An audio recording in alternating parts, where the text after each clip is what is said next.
The debate generally, Madam has strayed beyond the scope of the report of the committee. In fact, it has almost been a general resume of the work of this House for the past 12 years of the opportunities we have had or of the opportunities we could have had and that sort of thing. Although many members have touched on many points, still amendments have been tabled only a few of the rules.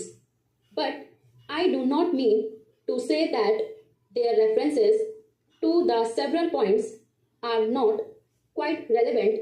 Certainly, they are relevant and they are very useful suggestions. In fact, this debate has been very valuable in throwing much light on the report of this committee. There is no time at my disposal, so I will very briefly cover some of the points which need reply. Of course, many points do need reply, but I will take some points which are very relevant and reply very briefly. Before going to that, I would mention that there was a very factual error committed by one of the honorable members when he said that although we were revising our rules at this late stage, still we had an advantage over the other house which had not yet done this work. It is not correct. The other house had adopted the rules under Article 118 on the 22nd December 2006 and later on also the other house had modified those rules. One or two modifications were adopted next year. So that is not factually correct. Now, much of the criticism or suggestion or discussion has centered round the subject of questions. About questions, three parts have been made: admissibility of questions or rejection of questions, answering questions, and then the various clauses that determine the nature of questions. These are the three aspects on which several members have made remarks. Now, with regard to admissibility, several members have cast some reflection on the Secretariat.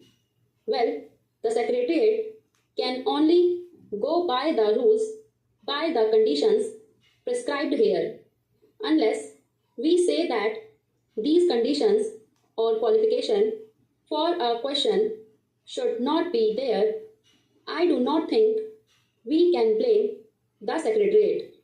You will remember, Madam Deputy Chairman, that I was one of those who were putting many questions, and I also had the misfortune to have many of my questions rejected. It is true, as many of the honorable members have said, that questions which have been rejected on one ground have been admitted again on the same ground. It has happened like that, but that depends upon the particular person handling the question and his interpretation put upon that. However much we may put down these rules, however much a foolproof framework we can devise for the guidance of those who have got to function and deal with these questions, still there is the subjective element which we cannot avoid, and it is a matter of interpretation. Therefore, we should not blame the Secretariat because nobody can say that they do it with any malified intention. All that we can say is they can exercise their judgment either wrongly or correctly or indifferently. So, it is open to every member when he feels that his question ought not to have been rejected, to go to the secretariat, sit with the concerned section, and then discuss with them. That was what I was doing. That is what many of the members have been doing. Then, after a discussion, either the person understands that his interpretation was wrong, or he convinces us that his interpretation was right and that the question, as the rule is framed, cannot be admitted. It must be realized that the admissibility or rejection of questions is in the name of the chairman.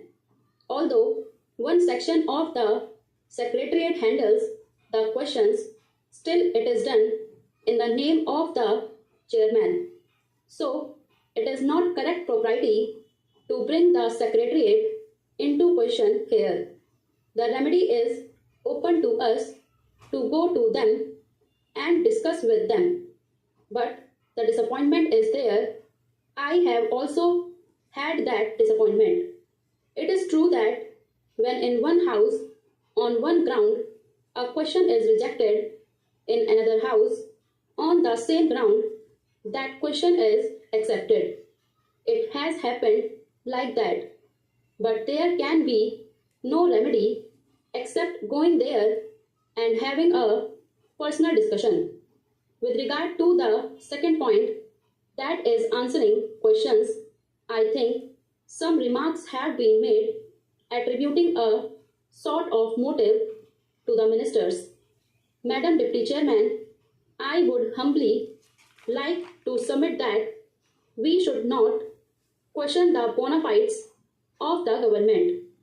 If we begin to question the bona fides of the government, there can be no end to it and we cannot carry on. A minister may be acting mala fide. We must take it that he is acting bona fide. He is not infallible, and the secretariat, which furnishes him with answers, is also not infallible.